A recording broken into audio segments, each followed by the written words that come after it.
Hello दोस्तों, स्वागत है आप सभी का एक नई वीडियो में। आज हम टॉपिक करने जा रहे हैं, उसका नाम है हिस्ट्री ऑफ मेडिकल माइक्रोबायोलॉजी। तो प्लीज़ चैनल को लाइक शेयर सब्सक्राइब जरूर करें और बेल आइकन जरूर दबाएं, क्योंकि अब जो आगे पूरी माइक्रोबायोलॉजी हम कवर करेंगे, पूरी हिस्टोपैथोलॉजी और पूरी एनाटॉमी और फिजियोलॉजी कवर करेंगे, तो प्लीज़ सब्सक्राइब जरूर करें। तो हम स्टार्ट करते हैं अब टॉपिक को। Microbiology is the study of living organism of microscopic size. तो माइक्रोबायोलॉजी क्या होती है? स्टडी होती है लिविंग ऑर्गेनिज्म की, जो बहुत छोटे होते हैं, जिन्हें हम नेकेड आई से देख सकते हैं, जिन्हें देखने के लिए हमें माइक्रोस्कोप की जरूरत होती है। The term introduced by French chemist Louis Pasteur. तो ये टर्म किसने कॉइंड किया था? जो फ्रेंच एक केमिस्ट थे जिनका नाम था लुइस पास्चर। लुइस पास्चर को हम फादर ऑफ माइक्रोबायोलॉजी भी कहते हैं। At early stage, man developed concept that contagious disease caused by invisible living things। तो पहले के स्टेज में मतलब लोगों ने क्या कॉन्सेप्ट बना लिया था कि जो फैलने वाली बीमारियां हैं वो ऐसी हैं कि जो इनविजिबल लिविंग थिंग्स हैं, मतलब ऐसे लिविंग थिंग्स हैं जो दिख नहीं सकते, उनकी वजह से फैलती है। तो invention of microscope proved it to be reality. तो इसको कैसे प्रूव कर दिया माइक्रोस्कोप ने? जो माइक्रोस्कोप 1670 में एंटोनी वॉन लिवनहुक ने डिजाइन किया था, एक सिंगल लेंस माइक्रोस्कोप। उसने भी जितने माइक्रोस्कोपिक में लिविंग बींग्स दिखे, जिन्हें उन्होंने एनिमिलियस कहा था, उन एनिमिलियस को आज हम अपने आज आज के भाषा में क्या कहते हैं? बैक्टीरिया, वायरस और फंजाई कहते हैं। For many years it was believed that microorganism arose from death, specially decomposed organic matter, this known as the theory of spontaneous generation. तो बहुत सालों तक क्या माना गया कि जो माइक्रो ऑर्गेनिज्म है वो डेड, जो नॉन लिविंग थिंग्स है उसमें से बन रहे हैं। तो स्पेशली किस में से डिकम्पोज हो रहे हैं? ऑर्गेनिक मैटर में से। इसे क्या कहा जाता है? Theory of spontaneous generation. तो इसको डिसअप्रूव करने के लिए हमारे जो साइंटिस्ट आ गए थे, उनका नाम था लुइस पास्चर, जिन्हें फादर ऑफ माइक्रोबायोलॉजी भी कहा जाता है।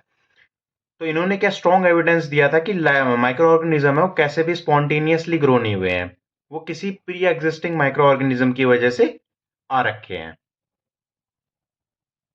तो थ्योरी ऑफ स्पॉन्टेनियस जनरेशन को डिसअप्रूव करने के लिए पास्चर ने एक्सपेरिमेंट किया था 1861 में, जिसे स्वान नेक फ्लास्क एक्सपेरिमेंट कहा जाता है। उसमें उसने क्या किया था? He sterilised nutrient broth by boiling it in the long curved neck that allow the air to enter but trapped airborne dust and microorganism in the bend। तो उसने क्या लिया था? एक स्वान नेक का फ्लास्क लिया था, मतलब जैसे हंस की गर्दन होती है उस तरह का एक फ्लास्क लिया था। उसमें उसने न्यूट्रिएंट ब्रॉथ भरा था, स्टेरलाइज न्यूट्रिएंट ब्रॉथ, जिसमें बिल्कुल भी माइक्रोबियल कंटामिनेशन अभी तक नहीं हुई है। और उसे कहाँ रख दिया था? एयर में रख लिया था एंटर करने के लिए, ताकि जो एयरबॉर्न डस्ट है और माइक्रो ऑर्गेनिज्म है वो उसका जो बेंड होता है उसमें ही जाके अटक जाए। रिजल्ट क्या हुआ? Flask was left undisturbed, the broth remained clear and free from microbial growth.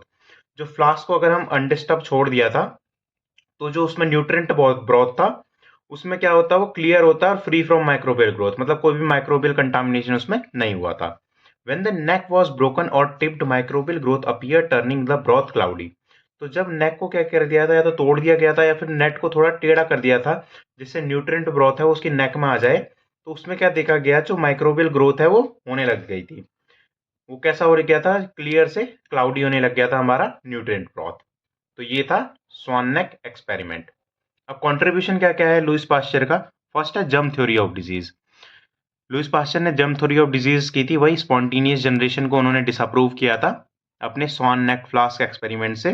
तो यही थी germ theory of disease. Second है पास्चराइजेशन। पास्चराइजेशन क्या है? Heating the liquid into a specific temperature for a set period and then cooling it rapidly. पहले जो liquid है उसे स्पेसिफिक टेम्परेचर तक बढ़ाया जाता है पर्टिकुलर टाइम के लिए, और फिर उसे तुरंत ठंडा कर लिया जाता है।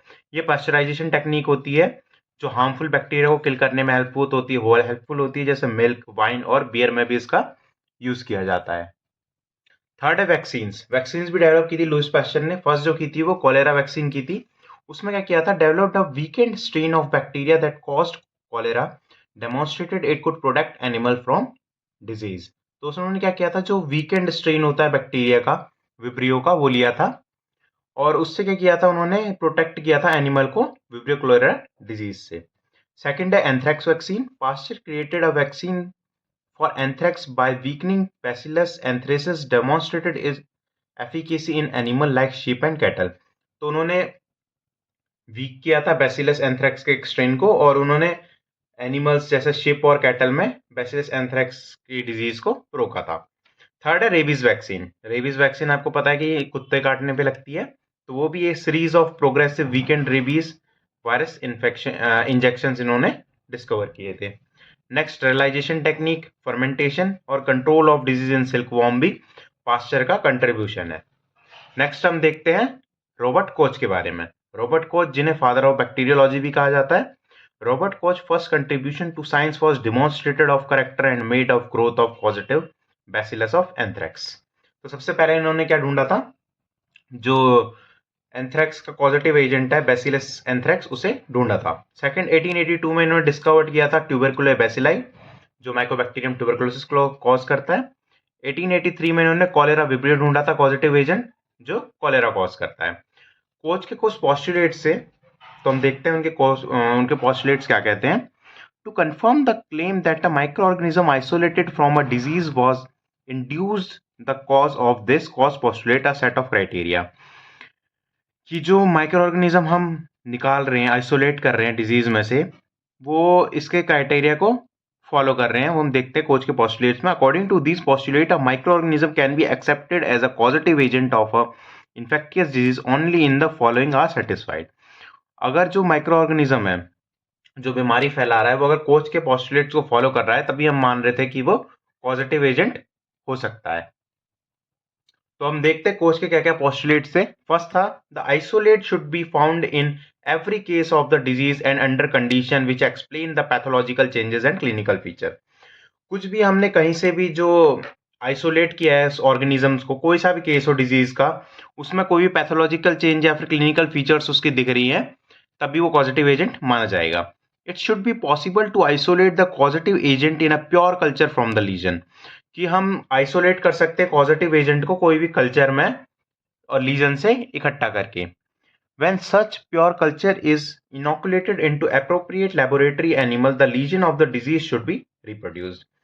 जब हम कल्चर वाले जो माइक्रो ऑर्गेनिज्म ग्रो हो चुका है कल्चर में, उसे निकाल के जब हम किसी एनिमल में उसे इंजेक्ट कर रहे हैं और वो डिजीज जो है वो ऑर्गेनिज्म में रिप्रोड्यूस कर रही है, तो ये भी उसका एक क्राइटेरिया था।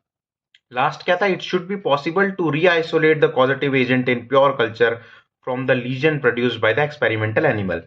तो जो एनिमल में डिजीज या फिर लीजन प्रोड्यूस हुआ है, उसमें से हम उसे ऑर्गेनिज्म को दोबारा निकाल के दोबारा प्योर कल्चर में अगर हम उसे ग्रो करवा सकते हैं, तो ये भी कॉच का एक पॉस्टुलेट था कि वो पॉजिटिव एजेंट हो सकता है। हम कंट्रीब्यूशन देखते हैं रॉबर्ट कॉच का क्या क्या था। फर्स्ट, उन्होंने वेरिफिकेशन दिया था जर्म थ्योरी ऑफ डिजीज को। सेकंड, उन्होंने इंट्रोड्यूस किया था स्टेनिंग टेक्निक्स को, ताकि हम जो माइक्रो ऑर्गेनिजम्स हैं उन्हें देख सकें। फिर था discovery and use of solid medium in the bacteriology. और नेक्स्ट उनकी जो मोस्ट फेमस डिस्कवरीज थी, वो पॉजिटिव एजेंट को ढूंढना, जो ट्यूबरकुलोसिस का होता है, कॉलेरा का होता है और एंथ्रेक्स का हो सकता है। और बाकी कोच के पॉस्टुलेट्स आप अभी देख ही चुके हैं। बाकी आगे था use of laboratory animal for experimental infections. इससे पहले लेबोरेटरी में एनिमल्स के ऊपर कोई भी एक्सपेरिमेंट नहीं होते थे, फिर यहाँ से कोच के बाद से एक्सपेरिमेंट्स होना शुरू हो गए थे। अब कोच के पॉस्टुलेट्स में कुछ एक्सेप्शंस भी थे। Inability to grow Treponema pallidum and Mycobacterium leprae known as the causative agent of syphilis and leprosy। तो ट्रिपोनोमा पैलिडम होता है और माइक्रोबैक्टीरियम लेप्रे जो होता है वो ग्रो नहीं कर पाया था आर्टिफिशियल मीडिया में। Inability to grow many viruses on artificial media, और कोई बहुत सारे वायरस भी थे जिन्हें वो ग्रो नहीं कर पाया था आर्टिफिशियल मीडियम में। तो ये सब था हमारा कोच का पॉस्टुलेट। अब हम आगे देखते हैं एंटी माइक्रोबियल एजेंट्स क्या क्या होते हैं। With identification and confirmation of bacteria as positive agent of human diseases, effort are made to develop effective agent which could kill bacteria in the body of the man without damaging the host tissue। तो मतलब ऐसे agents या फिर कोई type के chemicals जो हमारे body में जो बैक्टीरिया हैं जो डिजीज कॉज कर रहे हैं, उन्हें मारने में यूज कर सकते हैं, और कोई और होस्ट है उसके ऊपर जो अफेक्ट ना कर पाए। Pioneer work done by Paul Ehrlich. तो जो पॉल एयरलिच है, उन्होंने सबसे पहले इसमें काम किया था, इसे इन्हें फादर ऑफ कीमियोथेरेपी भी कहा जाता है। In 1900 he cured one from trypanosomiasis in rats with dye trypan red. तो उन्होंने जो रैट में डिजीज थी ट्राइपोनोमोसियोसिस, उसे ठीक किया था डाइटिपेन रेड की हेल्प से, और उसका अनदर फॉर्म था जो माइस में, उसे भी ठीक किया था, जो एक आर्सेनिक कंपाउंड होता है एटॉक्सिल की हेल्प से। इन 1900 ईयरलिक सक्सेसफुली ट्रीटेड सिफिलिस। तो एक बहुत बड़ी अचीवमेंट थी पॉल ईयरलिक के लिए कि उन्होंने सिफिलिस को ट्रीट किया था, और जो उन्होंने यूज किया था वो डाइऑक्सी डायमीनो आर्सिनो बेंजोइल डाइहाइड्रोक्लोराइड था, जिसे हम सालवर्सन भी कहते हैं अभी। फ्लेमिंग डिस्कवर्ड पेनिसिलिन, और फिर इसके आगे जो फ्लेमिंग था उन्होंने पेनिसिलिन का डिस्कवर किया, और जो वॉक्समैन थे उन्होंने स्ट्रेप्टोमाइसिन को डिस्कवर किया।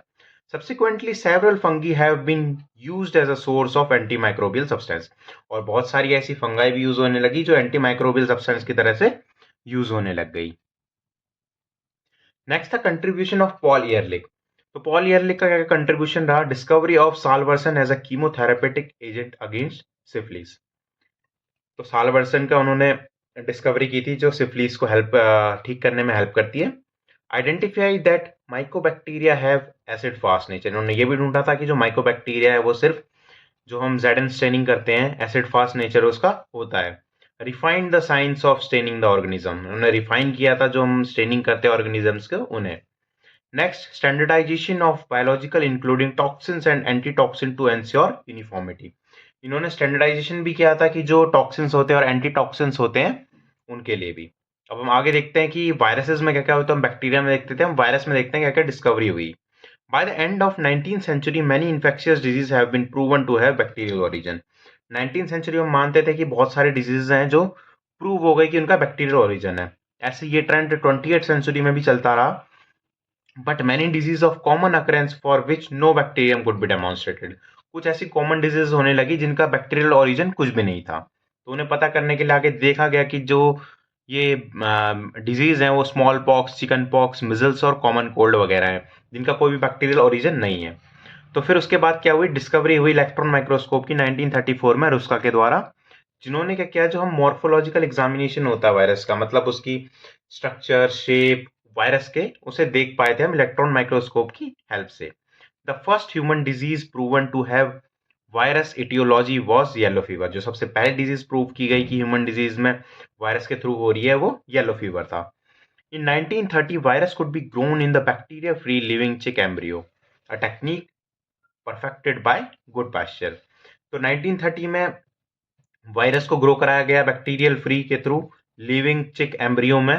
तो ये किसने मास्टर किया था? हमारा गुड पास्चर साइंटिस्ट ने किया था।